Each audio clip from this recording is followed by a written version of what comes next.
ধন্যবাদ মিম। জাতীয় থেকে আন্তর্জাতিক, প্রান্তিক, জনপদ থেকে নগর, চারপাশে কি ঘটছে এই মুহূর্তে সবকিছু নিয়েই আমাদের আয়োজন এখন চারদিকে। আপনাদের সঙ্গে আছি আমি শামীমা রহমান শাম্মী। মানবিক করিডোর নিয়ে কোনো আলোচনা বা চুক্তি হয়নি বলে সাফ জানিয়েছেন জাতীয় নিরাপত্তা উপদেষ্টা ডক্টর খলিলুর রহমান। রোহিঙ্গা প্রত্যাবাসনে আঞ্চলিক নিরাপত্তার ওপর প্রভাব ও ভবিষ্যৎ নিয়ে সেমিনারে তিনি বলেন, বাংলাদেশ যখন চীন এবং যুক্তরাষ্ট্রের সঙ্গে সম্পর্ক জোরদার করছে, ঠিক তখনই ভারত প্রোপাগান্ডা ছড়াচ্ছে। এ সময় মিয়ানমারের অভ্যন্তরীণ পরিস্থিতি স্বাভাবিক না হওয়ায় রোহিঙ্গা প্রত্যাবাসনের আশা না দেখলেও এই সংঘাতকে সুযোগ বলে মনে করছেন পররাষ্ট্র উপদেষ্টা। অনুষ্ঠানে মূল প্রবন্ধে আন্তর্জাতিক সম্পর্ক বিশ্লেষক অধ্যাপক শাহাব এনাম খান তুলে ধরেন গত ১৬ বছরে রাখাইনে কিভাবে আরাকান আর্মি প্রভাব বিস্তার করেছে এবং কোন পরিপ্রেক্ষিতে রোহিঙ্গাদের বিতাড়িত হতে হয়েছে। এ সময় তিনি আরও বলেন, রোহিঙ্গা সংকট শুধু বাংলাদেশের নয়, পুরো দক্ষিণ ও দক্ষিণ পূর্ব এশিয়ার সংকট।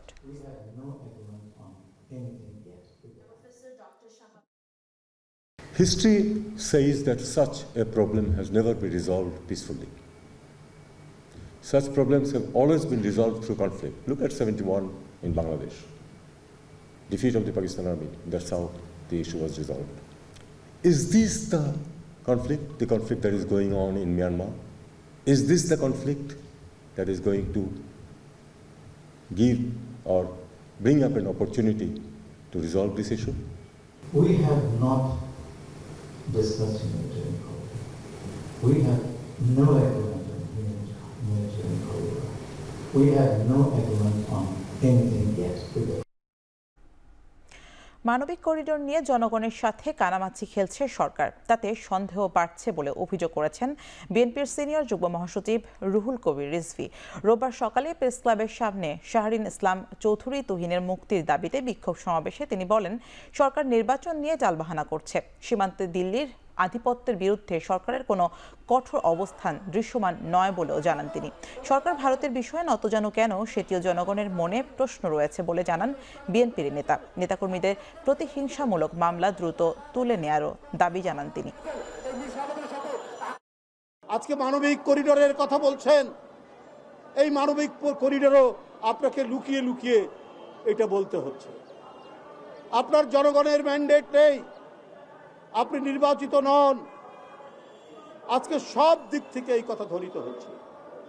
এটার প্রতিক্রিয়া কি হবে, আমাদের সার্বভৌমত্বের অবস্থা কোথায় দাঁড়াবে, এটা জনগণের কাছে কোনোভাবেই খোলাসা করেননি। দেশের জাতীয় নির্বাচন কবে হবে সে বিষয়ে রাশিয়ার রাষ্ট্রদূত বিএনপির কাছে জানতে চেয়েছেন বলে জানিয়েছেন বিএনপির স্থায়ী কমিটির সদস্য আমির খসরু মাহমুদ চৌধুরী। দুপুরে গুলশানের বিএনপির চেয়ারপারসনের রাজনৈতিক কার্যালয়ে কূটনৈতিক বৈঠক শেষে আরও বলেন, দুই দেশের স্বার্থ সংশ্লিষ্ট বিষয়ে কূটনৈতিক সম্পর্ক এগিয়ে নিতে সৌজন্য সাক্ষাতে এসেছেন তিনি। তারা বাংলাদেশের বিনিয়োগ করতে যথেষ্ট আগ্রহী। দেশের ব্যবসায়িক সম্পর্কে যে বিষয়ে জটিলতা আছে তা সহজ করার বিষয়েও আলোচনা হয়েছে বলে জানান তিনি। এর আগে গুলশানে বিএনপির চেয়ারপারসনের রাজনৈতিক কার্যালয়ে দেখা করতে যান রাশিয়ার রাষ্ট্রদূত আলেকজান্ডার গ্রিগোরেভিচ।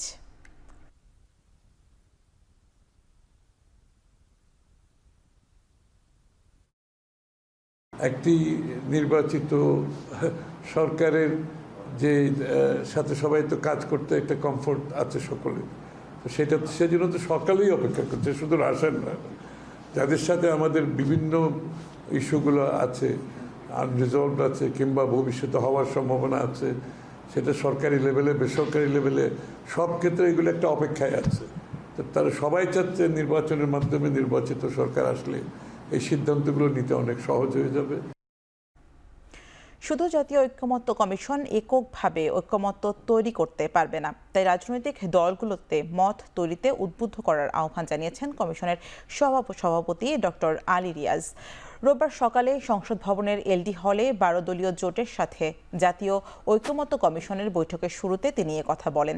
এরপর প্রায় 4 ঘন্টা বৈঠক শেষে ব্রিফিংয়ে 12 দলীয় জোটের নেতারা বলেন, 166টি সুপারিশের মধ্যে 48টিতে দ্বিমত রয়েছে তাদের। 25 বছরের নিচে এমপি নির্বাচন করা যাবে না এবং ভোটার হতে নির্বাচন কমিশনের 17 বছর বয়সের সুপারিশের বিপক্ষে তাদের অবস্থানের কথা জানায় 12 দলীয় জোট। এ সময় কালক্ষেপণ না করে দ্রুত ও যথাসময়ে ডিসেম্বরের মধ্যে নির্বাচনের আহ্বান জানান তারা।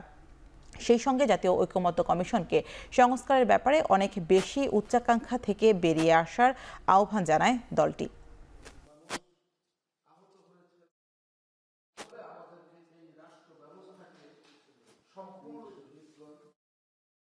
সকলের সাথে আলাপ আলোচনার মধ্য দিয়ে একটি জাতীয় সনদ তৈরি করতে, যা বাংলাদেশের ভবিষ্যতের পথরেখা নির্ধারণ করবে। কিন্তু ঐকমত্য তৈরি করতে হলে সবাইকেই কিছু না কিছুটা ছাড় দিতে হবে, সবাইকেই আমাদের এক জায়গায় আসতে হবে। আমরা সব বিষয়ে একমত হতে পারবো না, কিন্তু রাষ্ট্রের পুনর্গঠনের জন্য যে মৌলিক জায়গাগুলো, সেখানে আমাদেরকে একমত হয়েই বাংলাদেশকে এগিয়ে নিয়ে যেতে হবে। সরকার তারা সবাই মিলে একটি অবাধ, নিরপেক্ষ এবং দ্রুত জনগণের নির্বাচনের মাধ্যমে সরকার গঠন করার লক্ষ্যে আমরা এগিয়ে যাব। আজকের আলোচনায় এ কথাটি আমরা সমধিক গুরুত্বের সাথে এই বিষয়টি উল্লেখ করেছি। শেখ হাসিনার আমলে টেলিভিশন চ্যানেলের লাইসেন্স রাজনৈতিক আনুগত্যের ভিত্তিতে দেয়া হয়েছিল, সাংবাদিকতার দক্ষতায় নয়। সকালে ধানমন্ডির মাইডাস সেন্টারে মতবিনিময় সভায় এমন মন্তব্য করেন গণমাধ্যম সংস্কার কমিশনের প্রধান কামাল আহমেদ। এ সময় গণমাধ্যম সংস্কার কমিশনের সুপারিশ নিয়ে কাজ চলছে বলে জানান তথ্য ও সম্প্রচার উপদেষ্টা মাহফুজ আলম। গত 15 বছরে আগের সরকার সংবাদ মাধ্যমের উপর পদ্ধতিগতভাবে সিস্টেমেটিক্যালি নিয়ন্ত্রণ প্রতিষ্ঠার চেষ্টা করেছিল। টেলিভিশন চ্যানেলের লাইসেন্স যে দেওয়া হয়েছে, তা দেওয়া হয়েছে সম্পূর্ণ রাজনৈতিক আনুগত্যের ভিত্তিতে। গণমাধ্যম কমিশন করতে বলেছি, একই সাথে সাংবাদিকতা সুরক্ষা আইন করতে বলেছি। 5 সপ্তাহ চলে গেছে, এখন বোধহয় 6ষ্ঠ সপ্তাহ চলছে। এখনো পর্যন্ত সরকারের দিক থেকে খুব বড় গুরুত্বপূর্ণ পদক্ষেপ নেওয়া হয়েছে এটা এখনো দৃশ্যমান না। আমরা সাংবাদিকদের জন্য যে সুরক্ষা আইনের প্রস্তাব করা আছে, আমরা মনে করি এটা ডুয়েবল। এখানে এই আইনের কয়েকটা ধারা আমার কাছে মনে হয়েছে, এবং আমাদের যারা এখানে পর্যালোচনা করছি, যে আমাদের কাছে মনে হয়েছে যে কিছু কিছু ধারাতে আরো বেশি আমাদের কমিশনের সাথে একটু বসা দরকার। আমাদের লেজিসলেটিভ বিভাগ আছে একটা সরকারের, ওখানে পাঠানো দরকার, ওদেরকে পাঠিয়ে দেখা দরকার এখানে কোনো লিগাল লুপহোলস আছে কিনা। আমরা এই সম্প্রচার নীতিমালাটা হয়তো ফাইনালাইজ করার চেষ্টা করব খুব শীঘ্রই। কথা বলার সময় সামাজিক যোগাযোগ মাধ্যমের প্রতিক্রিয়া নিয়ে চিন্তিত থাকতে হয় বলে মন্তব্য করেছেন বিএনপির মহাসচিব মির্জা ফখরুল ইসলাম আলমগীর। অন্যদিকে গণমাধ্যমের উপর সরকারের হস্তক্ষেপ কমেছে বলে মত জাতীয় নাগরিক পার্টির আহ্বায়ক নাহিদ ইসলামের। বিশ্ব মুক্ত গণমাধ্যম দিবস উপলক্ষে জাতীয় প্রেস ক্লাবে এক আলোচনা সভায় নাহিদ ইসলাম আরও বলেন, নির্দিষ্ট গণমাধ্যমের ওপর কেন সামাজিক ক্ষোভ সেটি বের করে বিশ্লেষণ করা হচ্ছে। বিএনপির মহাসচিব বলেন, বিএনপি সংস্কারের পক্ষে, তবে সংস্কারের বিষয়ে বিএনপিকে প্রশ্নবিদ্ধ করার পেছনে রাজনৈতিক উদ্দেশ্য থাকতে পারে। এ সময় তিনি বলেন, বিএনপি গণমাধ্যমের স্বাধীনতায় বিশ্বাসী। মিডিয়ার ভেতরের ফ্যাসিজম দূর করে গণমাধ্যমকে আরও পেশাদার হওয়ার আহ্বান জানান বক্তারা। সে সাথে সাংবাদিকদের নামে মিথ্যা মামলা প্রত্যাহার করার দাবি জানান সম্পাদকরা। দোষ করে থাকলে তাকে সঠিকভাবে মামলা করে তাকে শাস্তি দেন, কিন্তু খামাখা সাংবাদিকদের বিরুদ্ধে এই আক্রমণ, আমি মনে করি এটা স্বাধীন সাংবাদিকতার বিরাট একটা পরিপন্থী ব্যাপার। রাষ্ট্র এমন কোনো আইন করার কথা না যেখানে সংবিধানের মৌলিক যে অবস্থান, যে গণমাধ্যম স্বাধীন থাকবে, সেখানে তার কোনো রকম পথ রোধ করতে পারে। সরকারি হস্তক্ষেপের জায়গা গণমাধ্যমের উপর অনেক কমেছে বলে আমি মনে করি। অন্তত আমার সময়ে গণমাধ্যমের উপর সরকারি যে হস্তক্ষেপের জায়গা, সেটি একেবারেই কম ছিল। কিন্তু সামাজিক নানা ধরনের চাপ তৈরি হয়েছিল গণমাধ্যমের উপরে, বিশেষ গণমাধ্যমের বিরুদ্ধে হয়েছিল, সেটিও আমাদের আসলে বিশ্লেষণ করা প্রয়োজন। আমাদের অবশ্যই গণমাধ্যমের পক্ষে দাঁড়াতে হবে, কোনো গণমাধ্যম বন্ধ করার পক্ষে আমরা কখনোই বলি নাই। আমরা নিঃসন্দেহে সংবাদপত্রের স্বাধীনতার জন্য অনেক বেশি কাজ করেছি। খুব স্পষ্ট ভাষায়, দৃঢ় ভাষায় আবার বলতে চাই, আমরা কখনোই অন্যায়ভাবে অন্যের মতকে চাপিয়ে দেওয়া যে ব্যাপারটা আছে, এটাকে আমরা সমর্থন করব না। গাজীপুরে জাতীয় নাগরিক পার্টি এনসিপির দক্ষিণাঞ্চলের মুখ্য সংগঠক হাসনাত আবদুল্লার গাড়িতে হামলার ঘটনা ঘটেছে। রোববার সন্ধ্যায় 10 থেকে 12টি বাইকে সন্ত্রাসীরা হামলা চালালে ডান হাতে আঘাত পান তিনি। টেলিফোনে হাসনাত আবদুল্লাহ জানান, গাজীপুরের চান্দনা এলাকায় হামলায় গাড়ির গ্লাস ভেঙেছে, হাত রক্তাক্ত হয়েছে। পরে পুলিশি নিরাপত্তায় ঢাকায় ফিরে এসেছেন তিনি। এদিকে হামলায় জড়িত সন্দেহে 2 জনকে আটক করেছে গাজীপুর মেট্রোপলিটন পুলিশ।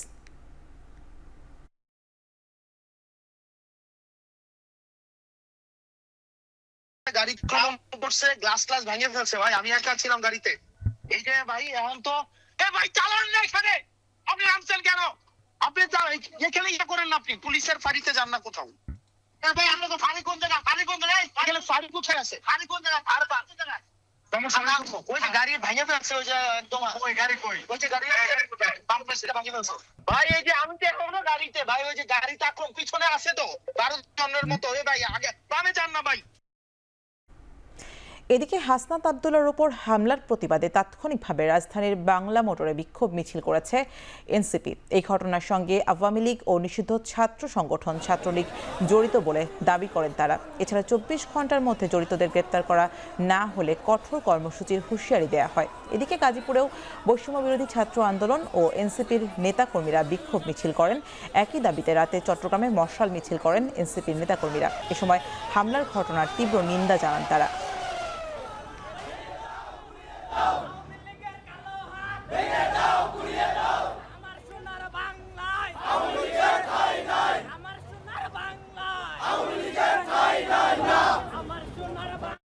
নিজে বেশ সাহসী লোক, উনি নিজে এর প্রতিবাদ করেছেন এবং নিজে এখন ঢাকার দিকে আমাদের বেশ কিছু নেতাকর্মী সহ উনি ঢাকাতে যাচ্ছে। 24 ঘন্টার মধ্যে যদি হামলার বিচার না করা হয়, আমরা এই 24 ঘন্টার ভিতরে আমাদের কর্মসূচি ইনশাআল্লাহ জানিয়ে দেওয়া হবে।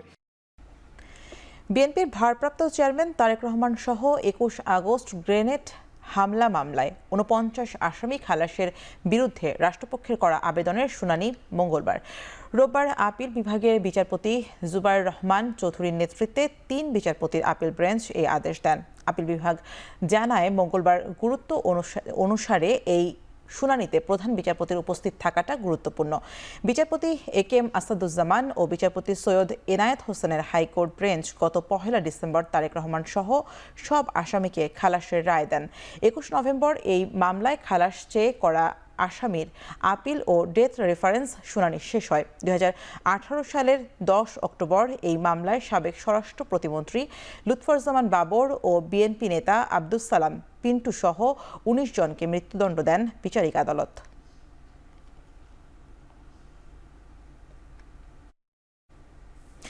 বাংলাদেশের সংবিধান ও ইসলাম ধর্মের সঙ্গে সাংঘর্ষিক নারী কমিশনের সুপারিশ বাতিল, কমিশন পুনর্গঠনের চেয়ে হাইকোর্টে রিট দায়ের করা হয়েছে। রোববার হাইকোর্টের সংশ্লিষ্ট শাখায় রিট দায়ের করেন সুপ্রিম কোর্টের আইনজীবী রওশন আলী। নারী কমিশন নারীর সম্পত্তির উত্তরাধিকার নিয়ে বিভ্রান্তিকর সুপারিশ করেছে। বহুবিবাহ বন্ধে সুপারিশও ধর্মবিরোধী, তাই এই কমিশনের সুপারিশ বাতিল চায় রিটকারী। যৌনকর্মীকে স্বীকৃতির ব্যাপারে রিট আবেদনে আপত্তি জানিয়েছে।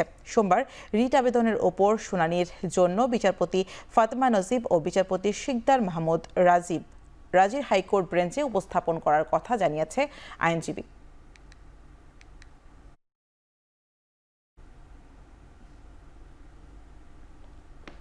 বিয়ের প্রলোভন দেখিয়ে শারীরিক সম্পর্কে শুধু পুরুষের শাস্তির বিধান কেন অবৈধ নয় জানতে চেয়ে রুল জারি করেছেন হাইকোর্ট। বিচারপতি হাবিবুল গনি ও বিচারপতি সৈয়দ মোহাম্মদ তজরুল হুসাইনের দ্বৈত বেঞ্চ এই রুল জারি করেন। আইন মন্ত্রণালয়ের 2 সচিবকে রুলের জবাব দিতে বলা হয়েছে। সংশোধিত নারী ও শিশু নির্যাতন দমন আইনে বিয়ের প্রলোভন দেখিয়ে ধর্ষণের শাস্তি 7 বছর কারাদণ্ড ও অর্থদণ্ড বিধান রাখা হয়েছে। এই আইনে পুরুষের শাস্তির কথা বলা হয়েছে, কিন্তু নারীর বিষয় বলা হয়নি। দুজনের সম্মতিতে শারীরিক সম্পর্ক থাকার পর কোনো নারী যদি বলে সে পুরুষটি প্রতিশ্রুতি রাখেনি এবং মামলা করেছে, তবে তা আইনের শাস্তির আওতায় পড়বে। এমনকি বিবাহিত ও অবিবাহিত নারী পুরুষ কিনা তা আইনে উল্লেখ করা হয়নি। শুধুমাত্র একজনকে দায়ী করে আইন করা অসাংবিধানিক। আজ শুনানি শেষে মাননীয় বিচারপতি হাবিবুল গনি ও মাননীয় বিচারপতি সৈয়দ মোহাম্মদ তাজরুল ইসলামের দ্বৈত বেঞ্চ রুল ইস্যু করেছেন। রুলের মূল কথাটা হচ্ছে যে এই যে নারী ও শিশু নির্যাতন দমন অধ্যাদেশ 2025-এর মাধ্যমে যে ইনসার্টেড যে সেকশন 9 খ অর্থাৎ বিয়ের প্রলোভনে শারীরিক সম্পর্ক, এখানে যে পুরুষের যে শাস্তি বিধান রয়েছে 7 বছরের, এটি কেন অসাংবিধানিক নয় এবং কেন এটি স্ট্রাক ডাউন করা হবে না। বিচার বিভাগীয় কর্মচারী অ্যাসোসিয়েশনের 2 দফা দাবিতে উচ্চ আদালত ছাড়া দেশের সকল আদালতে সোমবার 2 ঘন্টার কর্মবিরতি পালনের ঘোষণা দিয়েছে। সোমবার সকাল 9:30 থেকে বেলা 11:30 পর্যন্ত চলবে এই কর্মবিরতি। প্রেস বিজ্ঞপ্তিতে বিক্ষুব্ধরা জানান 2007 সালের 1 নভেম্বর থেকে আদালতের রায় অনুযায়ী বিচার বিভাগ নির্বাহী বিভাগ থেকে আলাদা হয়, কিন্তু বিচার বিভাগের জন্য স্বাধীন সচিবালয় এখনও গঠিত হয়নি। এতে করে আদালতের অধীন কর্মচারীরা নানা সুযোগ সুবিধা থেকে বঞ্চিত হচ্ছে। এছাড়াও জেলা ও দায়রা জজ আদালতগুলোতে বিচারিক কাজ পরিচালনার দায়িত্বে থাকা কর্মচারীদের নানা অসুবিধার মধ্যে দিয়ে কাজ করতে হচ্ছে। দায়িত্ব পালনের জন্য 2 মাসের মূল বেতনের সমপরিমাণ ভাতা দিলেও তা যথেষ্ট নয় বলে দাবি করেন তারা।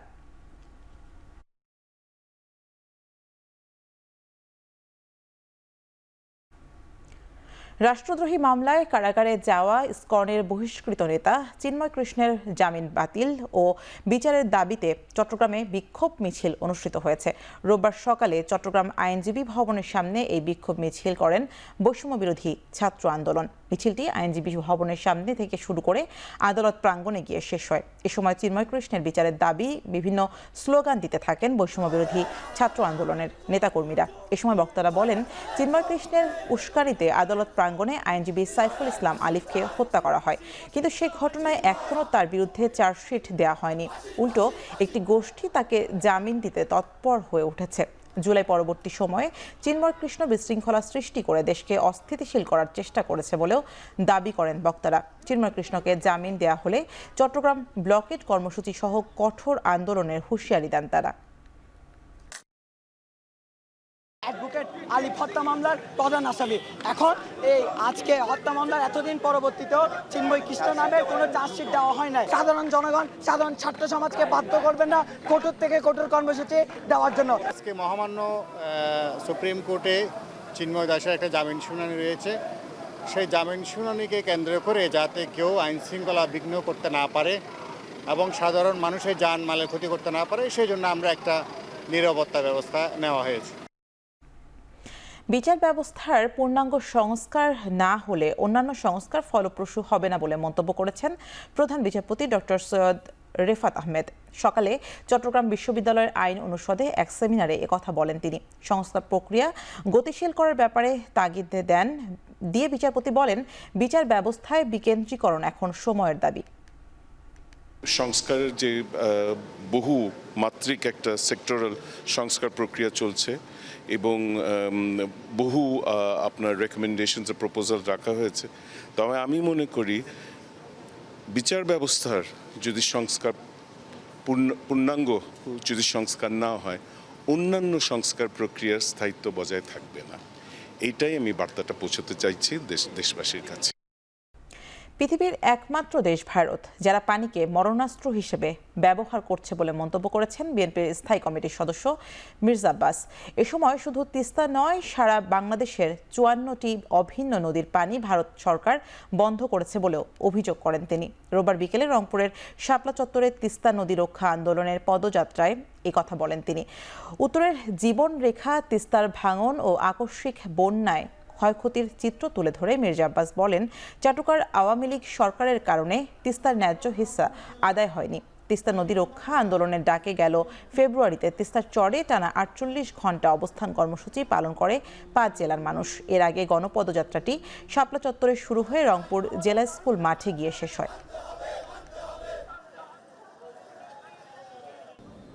একমাত্র সারা বিশ্বে এই ভারত দেখিয়ে দিল পানিকে তারা মারণাস্ত্র হিসেবে ব্যবহার করেছে, পানিকে তারা যুদ্ধাস্ত্র হিসেবে ব্যবহার করেছে। কতটুকু অমানবিক হলে এই কাজটুকু তারা করতে পারে। শুধু তিস্তা নয়, সারা বাংলাদেশের 54টি অভিন্ন নদীর পানি বন্ধ করে দেওয়া হয়েছে।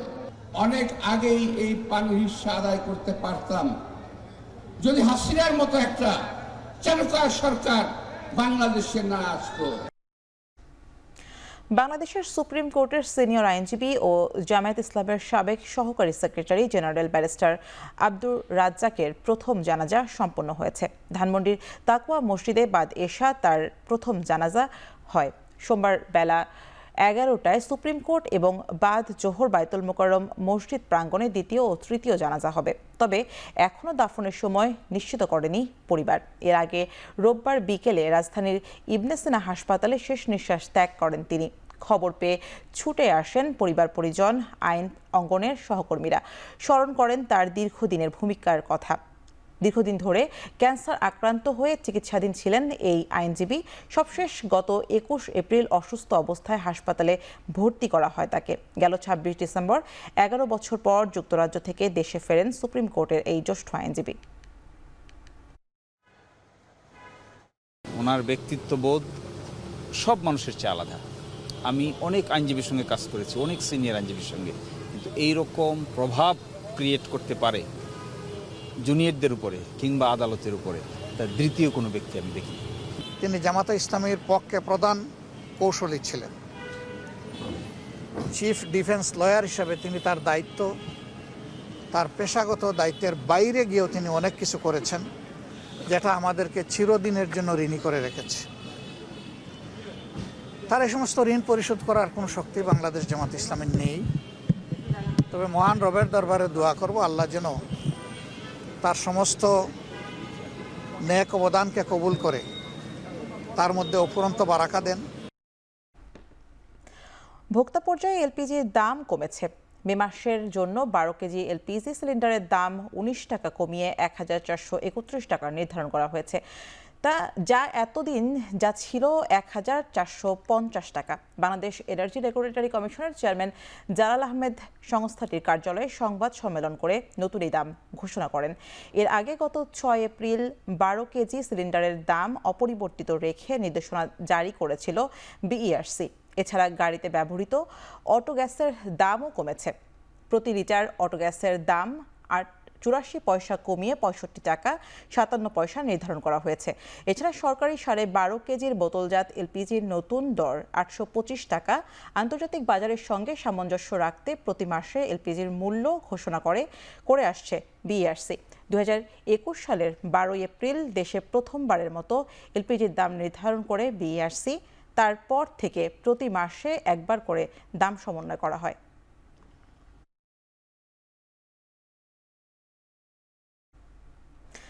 বাংলাদেশিদের জন্য সংযুক্ত আরব আমিরাতের ভিসা পুনরায় চালু হয়েছে। প্রতিদিন 30 থেকে 50টি ভিজিট ভিসা প্রদান হয়েছে ঢাকার আরব আমিরাতের রাষ্ট্রদূত। এ তথ্য জানিয়েছে বাংলাদেশে নিযুক্ত আরব আমিরাতের রাষ্ট্রদূত আব্দুল্লাহ আলী আল হামেদি। রোববার দুপুরে প্রধান উপদেষ্টার বিশেষ দূত লুৎফে সিদ্দিকের সঙ্গে বৈঠক করেন আরব আমিরাতের রাষ্ট্রদূত। বৈঠকে তিনি জানান, ঢাকায় সংযুক্ত আরব আমিরাত দূতাবাস এখন প্রতিদিন 30 থেকে 50টি ভিজিট ভিসা প্রদান করছে। পাশাপাশি ব্যবসায়ী প্রতিনিধি দলগুলোর জন্য বাল্কে ভিসা দেওয়ার ক্ষেত্রেও অগ্রগতি হয়েছে। আরব আমিরাতের মানব সম্পদ মন্ত্রণালয় দক্ষ কর্মসংস্থান ভিসার জন্য দেশটির অনলাইন সিস্টেম পুনরায় সক্রিয় করেছে। ফলে গত কয়েক সপ্তাহে বিপণন ব্যবস্থাপনা এবং হোটেল কর্মীদের মধ্যে পেশাদারদের জন্য ভিসা ইস্যু করা হয়েছে। এছাড়াও নিরাপত্তা রক্ষীদের জন্য 500টি ভিসা ইতিমধ্যে মঞ্জুর করা হয়েছে বলেও জানান রাষ্ট্রদূত। বলেন, আরও 1000 ভিসা অনুমোদন হয়েছে, যা শীঘ্রই ইস্যু করা হবে।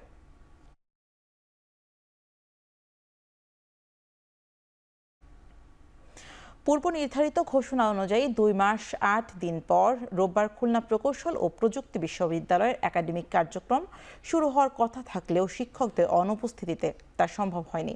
শিক্ষকরা বলছেন, কুয়েট একটি শান্তিপূর্ণ শিক্ষা প্রতিষ্ঠান, যেখানে যারা বিশৃঙ্খলা করেছে তাদের শাস্তি না হলে এমন পরিস্থিতি চলতে থাকবে।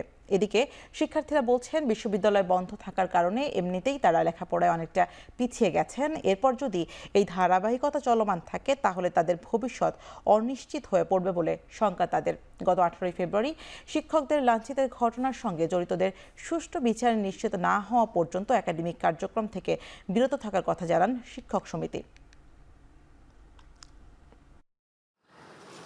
করে সুষ্ঠু বিচার হোক, আর সেটা অবশ্যই শিক্ষা কার্যক্রম চালু করে শিক্ষা কার্যক্রম চলার পাশাপাশি এই বিচারটা হোক। বিভিন্ন শিক্ষক এবং আমার ছাত্রদের মধ্যে একটা মনোমালিন্য বা অস্থিতিশীলতা তৈরি হয়েছে।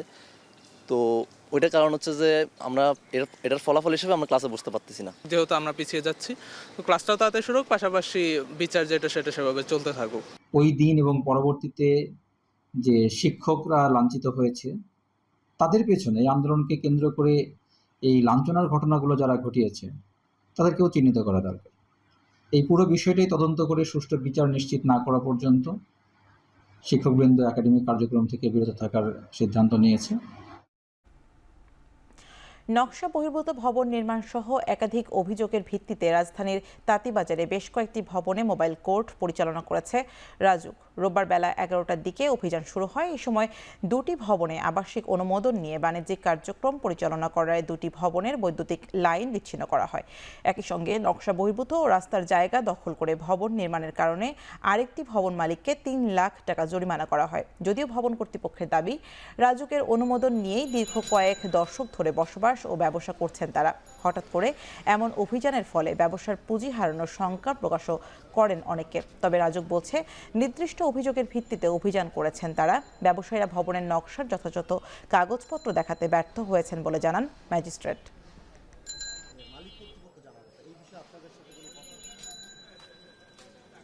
নিচতলাতে তারা মার্কেট করেছে, জুয়েলারি দোকান, এবং দোতলা, 3 তলা, 4 তলা তারা কারখানা করেছে, এবং 5ম তলাতে তারা আবার ফ্যামিলি রেখেছে। তো এটা খুব সহজেই অনুমেয় যে এখানে যদি আল্লাহ না করে কোনো দুর্ঘটনা ঘটে, তাহলে এই যে 5ম তলাতে যে ফ্যামিলিটি আছে, আসলে তারা জুয়েলারি দোকান এটিও তারা বৈধ না, করতে পারে না। এরপরে আবার তারা কারখানাটিও এখানে করেছে। এই দুটি ভবন নিয়ে আমাদের অভিযোগ থাকার কারণে স্পেশালি কারখানা তারা এখানে ইউজ করছে, যার জন্যই মূলত আমরা এখানে অভিযানটি পরিচালনা করেছি এবং আমরা বৈদ্যুতিক সংযোগ বিচ্ছিন্ন করে মিটারগুলো জব্দ করেছি। রাজধানীর আফতাবনগর আবাসিক এলাকায় কোরবানির পশুর হাট বসানোর ইজারা বিজ্ঞপ্তির কার্যক্রম স্থগিত করেছেন হাইকোর্ট। এর ফলে চলতি বছরও আফতাবনগরে গরুর হাট বসানো যাবে না। রোববার রিটের প্রাথমিক শুনানি শেষে বিচারপতি কাজী জিনাত হক এবং বিচারপতি আইনুল নাহার সিদ্দিকার হাইকোর্ট বেঞ্চ এই আদেশ দেয়। এর আগে 21 এপ্রিল ঢাকা দক্ষিণ সিটি কর্পোরেশনের প্রধান সম্পত্তি কর্মকর্তা সই করা ইজারা বিজ্ঞপ্তির মাধ্যমে অস্থায়ী পশুর হাটের জন্য দরপত্র আহ্বান করা হয়। ঢাকা দক্ষিণ সিটি কর্পোরেশনের আওতাধীন আফতাবনগর আবাসিক এলাকা হওয়ায় পশুর হাটের ইজারা বাতিল চেয়ে রিট করেন আইনজীবী ইউসুফ আলী আকন্দ। এর আগে গত 2 বছর আফতাবনগরে পশুর হাট বসানোর সিদ্ধান্ত স্থগিত করেন হাইকোর্ট। হাইকোর্ট এবং আপিল বিভাগের গত বছরের সেই রায় অমান্য করে পুনরায় আজকে 21/4 তারিখে আবারও ইজারা বিজ্ঞপ্তি দিয়েছে। এটার বিরুদ্ধে আমি রিট করেছি। আজকে শুনানি অন্তে আদালত হাইকোর্ট সেই বিজ্ঞপ্তি স্থগিত করেছে। ফলে এবছর যে ঈদুল আজহার যে পশুর হাট আফতাবনগর রেসিডেন্সিয়াল এরিয়া সেখানে হবে না। দেশে পর্যাপ্ত পরিমাণে গবাদি পশু রয়েছে, তাই আসন্ন ঈদুল আজহায় কোরবানির পশু আমদানির প্রয়োজন পড়বে না বলে জানিয়েছেন মৎস্য ও প্রাণী সম্পদ উপদেষ্টা ফরিদা আক্তার। বলেন, দেশে এবার উদ্ধৃত গবাদি পশুর সংখ্যা প্রায় 20,68,135টি। রোববার সচিবালয়ে ঈদুল আজহা উপলক্ষে কোরবানির পশুর চাহিদা নিরূপণ, সরবরাহ ও নিরাপত্তা সংক্রান্ত এক সংবাদ সম্মেলনে একথা জানান তিনি। বলেন, অবৈধ পথে যাতে কোনো গবাদি পশু না আসে সেটি কঠোরভাবে নিয়ন্ত্রণ করা হবে। কোরবানির পশুর বাজার যাতে কেউ অস্থিতিশীল করতে না পারে এবং চাঁদাবাজির কারণে যেন পশুর দাম না বাড়ে সেদিকে বাড়তি নজর থাকবে বলেও জানান উপদেষ্টা। এছাড়া বাসের লকআপে ছাগল ও ভেড়া পরিবহন রোধে নজরদারি বাড়ানোর পাশাপাশি সচেতন হওয়ার পরামর্শ দেন উপদেষ্টা। জানান, ঢাকার 2 সিটি কর্পোরেশনের 19টি পশুর হাট বসবে। ঢাকার হাটসহ সকল হাটে ভেটেরিনারি মেডিকেল টিম থাকবে। সর্বমোট 1,24,47,337টি গবাদি পশুর প্রাপ্যতা আশা করা যাচ্ছে। এবছর প্রায় 20,68,135টি গবাদি পশু উদ্বৃত্ত থাকার সম্ভাবনা আছে। কোনো প্রকার আমদানি ছাড়াই আমাদের দেশে যা সরবরাহ আছে তা দিয়ে আমরা অনায়াসে কোরবানি করতে পারবো। চাঁদাবাজির কারণে পশুর দাম যেন না বেড়ে যায় আমরা সেটার চেষ্টা করছি। দেশের 1 নম্বর gas stove RFL gas stove, যা বেশি তাপেও ফাটে না আর হ্যাসেল ফ্রি অটো ইগনিশন নিশ্চিত করে ঝামেলাহীন রান্না। আরএফএল গ্যাস স্টোভ, নিরাপদ ও ঝামেলাহীন। এবার ভারতে পারমাণবিক হামলার হুঁশিয়ারি দিল পাকিস্তান। রুশ সংবাদ মাধ্যম আরটিকে দেয়া এক সাক্ষাৎকারে এই হুঁশিয়ারি দেন রাশিয়ার নিযুক্ত পাক রাষ্ট্রদূত মোহাম্মদ খালিদ জামালি। এছাড়াও পাকিস্তানে ভারত হামলা চালাবে বলেও দেশটির গোয়েন্দা কর্মকর্তাদের কাছে এ তথ্য রয়েছে বলেও জানান তিনি। এদিকে রাজস্থানে ভারত পাকিস্তান সীমান্ত থেকে এক পাকিস্তানি রেঞ্জারকে আটক করেছে ভারতের সীমান্তরক্ষী বাহিনী বিএসএফ। এর জের ধরে পাক ভারত নিয়ন্ত্রণ রেখা বা লাইন অফ কন্ট্রোলে দুই দেশের সেনাদের মধ্যে ব্যাপক গোলাগুলির ঘটনা ঘটে।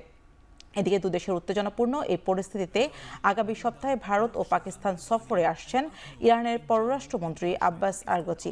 দুই দেশের উচ্চ পর্যায়ের প্রতিনিধিদের সঙ্গে দ্বিপাক্ষিক সম্পর্ক, আঞ্চলিক ও আন্তর্জাতিক বিভিন্ন ইস্যুতে আলোচনা হওয়ার কথা রয়েছে বলেও জানান তারা।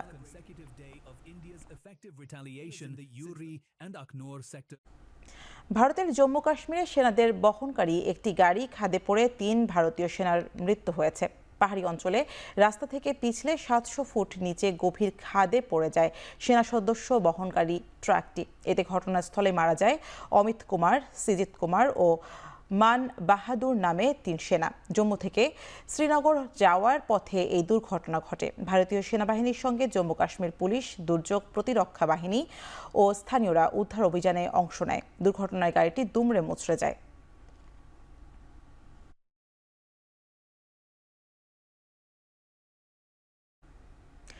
ইসরায়েলের গুরুত্বপূর্ণ বিমানবন্দর বেন গুরিয়নে ক্ষেপণাস্ত্র হামলা চালিয়েছে ইয়েমেনের হুতি বিদ্রোহীরা। ফিলিস্তিনে ইসরায়েলি আগ্রাসনে ও ইয়েমেনে মার্কিন হামলার প্রতিবাদে এই হামলার দাবি তাদের। এতে বেশ কয়েকজন হতাহত হয়েছে বলেও নিশ্চিত করেছে ইসরায়েলি সংবাদ মাধ্যম দ্য টাইমস অফ ইসরায়েল। এছাড়া ক্ষতিগ্রস্ত হয় এয়ারপোর্টের ভেতরের কিছু অংশ। কয়েক ঘন্টার মধ্যেই হুতিদের বিরুদ্ধে 700 গুণ হামলা জোরদারের হুমকি দিয়েছে ইসরায়েলের প্রধানমন্ত্রী বেনিয়ামিন নেতানিয়াহু। এদিকে ইসরায়েলি হামলায় গাজায় একদিনে প্রাণ হারিয়েছে অন্তত 40 জন ফিলিস্তিনি। এছাড়া অনাহারে মারা গেছে আরও 57 ফিলিস্তিনি।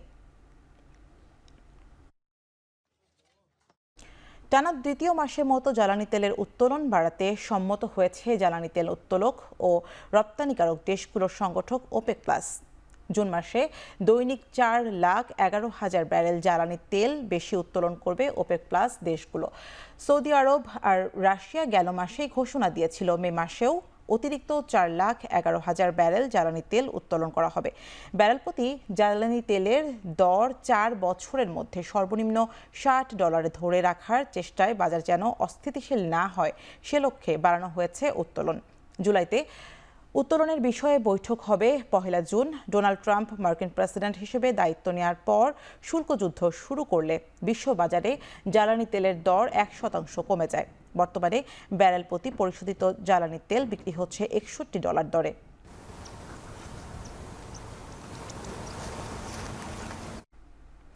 ইংল্যান্ডে 2 আলাদা সন্ত্রাসবাদী অভিযানে 8 জনকে গ্রেপ্তার করা হয়েছে। তাদের মধ্যে 7 জনই ইরানের নাগরিক। মেট্রোপলিটন পুলিশ জানিয়েছে সন্ত্রাসবাদী অভিযানের অংশ হিসেবে শনিবার ইংল্যান্ডের বিভিন্ন স্থানে এক অভিযানে 5 জনকে গ্রেপ্তার করা হয়েছে। এদের মধ্যে 4 জন ইরানের নাগরিক, বাকি 1 জনের পরিচয় শনাক্তের চেষ্টা চলছে। আরেকজন আলাদা সন্ত্রাস বিরোধী পুলিশ তদন্তের অংশ হিসেবে লন্ডন থেকে আরও 3 জনকে গ্রেপ্তার করা হয়েছে। একই 3 জনকে এরা 3 জনই ইরানের নাগরিক।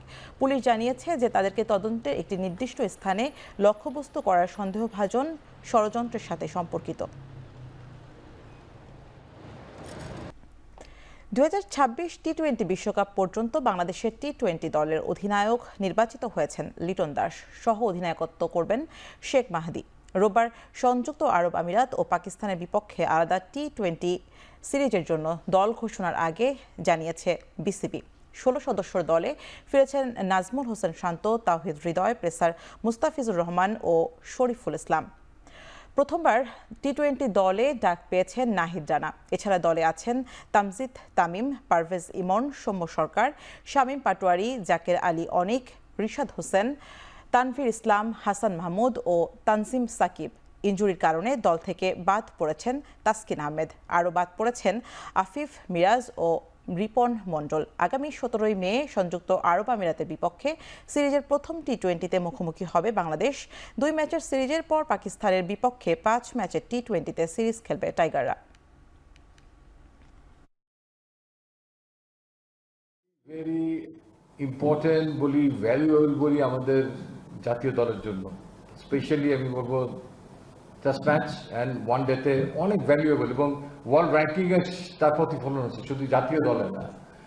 এবং ইতিপূর্বে ওয়ার্ল্ড কাপে আপনারা দেখবেন যে আমরা ওই সময় একটু পিছিয়ে কিন্তু রেখেছিলাম মিরাজকে, কারণ একটা খেলোয়াড় যদি ইনজুর্ড হয়ে যায় 3টা ফরম্যাটের জন্য সে পিছিয়ে পড়ে। আর এখানে যে 5টা বোলার থাকবে তাদেরকে 4 ওভার করে বল করতেই হবে। তো সেই ক্ষেত্রে যেমন শেখ মাহাদি কিছুটা এগিয়ে আছে, and at the same time আমাদের হাতে যদি অপরচুনিটি থাকতো যে নাহিদ রানা অন টাইম আমাদের সঙ্গে আছে, তাহলে কিন্তু হয়তো আমরা 5টা সিমারের জায়গায় 4টা সিমার নিয়েও অ্যাকোমোডেট করতে পারতাম। নিউজিল্যান্ড এ দলের বিপক্ষে ওয়ানডে সিরিজের আগে শেষ মুহূর্তে বাংলাদেশ এ দলের স্কোয়াড থেকে বাদ পড়েছেন মুস্তাফিজুর রহমান। ফিজের পরিবর্তে দলে ডাক পেয়েছেন আরেক পেসার খালেদ আহমেদ। ডিপিএল এর লিগ পর্ব না খেললেও সুপার লিগে 5 ম্যাচ খেলায় এ দলের সিরিজকে মুস্তাফিজকে বিশ্রাম দেওয়ার সিদ্ধান্ত নিয়েছেন নির্বাচকরা। এছাড়া সিরিজে বাংলাদেশ এ দলের হয়ে অধিনায়কত্ব করবেন অভিজ্ঞ wicket keeper batter Nurul Hasan Sohan. Sylhet গণমাধ্যমে টাইগার এ দলের কোচ মিজানুর রহমান বাবুল জানান, সোহানের নেতৃত্বে নিউজিল্যান্ড সিরিজে ভালো ক্রিকেট উপহার দিতে চায় বাংলাদেশ। সিরিজের জন্য দলে ডাক পেয়েছেন এনামুল হক বিজয়, মোসাদ্দেক সৈকতের মতো অভিজ্ঞ ক্রিকেটাররা। এছাড়াও পারভেজ হোসেন ইমন, মাহিদুল অঙ্কন ও ইয়াসির আলীর মতো ক্রিকেটাররাও ডাক পেয়েছেন স্কোয়াডে। সোমবার মাঠে গড়াবে ওয়ানডে সিরিজের প্রথম ম্যাচ। ওয়ানডেতে সিরিজ শেষে 2টি 4 দিনের ম্যাচ খেলবে 2 দল। আমরা এরকম পারফর্ম করতে চাই যাতে আমরা আমাদের ন্যাশনাল টিমকে আমরা কিছু প্লেয়ার এখান থেকে রেডি করে রাখতে পারি, যে কোনো সময় ন্যাশনাল টিমে প্রয়োজনে তারা সেই সার্ভটা করতে পারে। তার আদলেই তো আমরা যারা নিচে যারা কাজ করতেছি, তারা তার কমান্ড শুনবো এবং তার টিমটাকে সমৃদ্ধ করার জন্য আমরা নিচ থেকে যতটুকু সাপোর্ট দেওয়ার চেষ্টা করব। টিম হওয়াটা অনেক বেশি জরুরি এবং হ্যাঁ, যেটা বলছেন পার্টিকুলার একটা টিমে আমরা খেলেছি, বাট সবাই আসলে বাংলাদেশকে রিপ্রেজেন্ট করতেছে। আমার কাছে মনে হয় সবার লক্ষ্য একই। সিলেটে নিউজিল্যান্ড এ দলের বিপক্ষে তৃতীয় ওয়ানডে ও 4 দিনের ম্যাচের জন্য 15 সদস্যর বাংলাদেশ দল ঘোষণা করেছে বিসিবি। যথারীতি অধিনায়ক হিসেবে থাকছেন নুরুল হাসান সোহান। 2 ফরম্যাটের সুযোগ পেয়েছেন গেল জাতীয় ক্রিকেট লিগের সর্বোচ্চ রান সংগ্রাহক অমিত হাসান ও পেসার মুকিদুল হাসান মুগ্ধ। ওয়ানডেতে স্কোয়াডে থাকা প্রায় সকলকেই আছেন জাতীয় দলে খেলার অভিজ্ঞতা। জাতীয় দলের 2 সুযোগ না পাওয়া আফিফ হোসেন ধ্রুব ও নাসুম আহমেদ আছেন স্কোয়াডে। এছাড়াও 4 দিনের ম্যাচের দলে আছেন সদ্য শেষ হওয়া জিম্বাবুয়ে সিরিজের স্কোয়াডে থাকা 6 ক্রিকেটার। সাদা পোশাকের 15 সদস্যের স্কোয়াডে সুযোগ পেয়েছেন 5 ওপেনার ও 7 জন বোলার। নেই কোনো বিশেষজ্ঞ অলরাউন্ডার।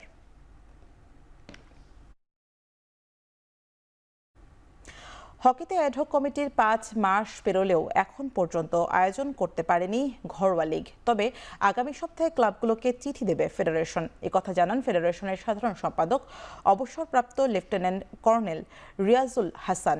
তিনি আরও বলেন, অর্থ সংকটে থেমে থাকবে না যুব বিশ্বকাপের প্রস্তুতির জন্য ক্যাম্প। এদিকে AHF কাপ হকিতে টানা 4 বার চ্যাম্পিয়নদের এবার খেলার সুযোগ হাতছাড়ায় এনএসসি থেকে গঠন করা হয়েছে 3 সদস্যের কমিটি। দেখতেছি না বা ফেডারেশনের রিপ্রেজেন্টেটিভ হয়তো বা ওনারা মনে করেন ওটা ওনারাই পারবেন সব করতে, অসুবিধা নেই। একটা ওয়ার্ল্ড কাপের প্রিপারেশনের জন্য 5 মাসের প্রিপারেশনের জন্য আপনারা সবাই বলতেছেন কে প্রিপারেটরি ম্যাচ খেলার জন্য 5 কোটিটা লাগে। ফেডারেশন আমরা কেউ জানি না কোথায় টাকা পাবো, কিন্তু আমরা দৃঢ়বদ্ধকে আমরা ক্যাম্পটা করতে হবে। মে মাস, জুন, জুলাই, আশা করি আমরা জুলাই আগস্ট মাসে হয়তো লিগ শুরু কর, ওনারা যদি খেলতে রাজি থাকে। এখন আপনি বলতে পারেন যে 10টা টিমের মধ্যে আপনারা যদি 6টা টিম পান, বাকি 4টা টিম হলে কি হবে? আমরা 6টা টিম যদি রাজি থাকি 6টা নিয়ে লিগ করবো। শেষ করছি এখন চারদিকে আয়োজন। এখন টেলিভিশন ওয়েবসাইটে দেখতে ভিজিট করুন www.ekhon.tv, ফেসবুকে দেখতে ভিজিট করুন facebook.com/tv.ekhon এবং ইউটিউবে দেখতে ভিজিট করুন youtube.com/c/ekhon।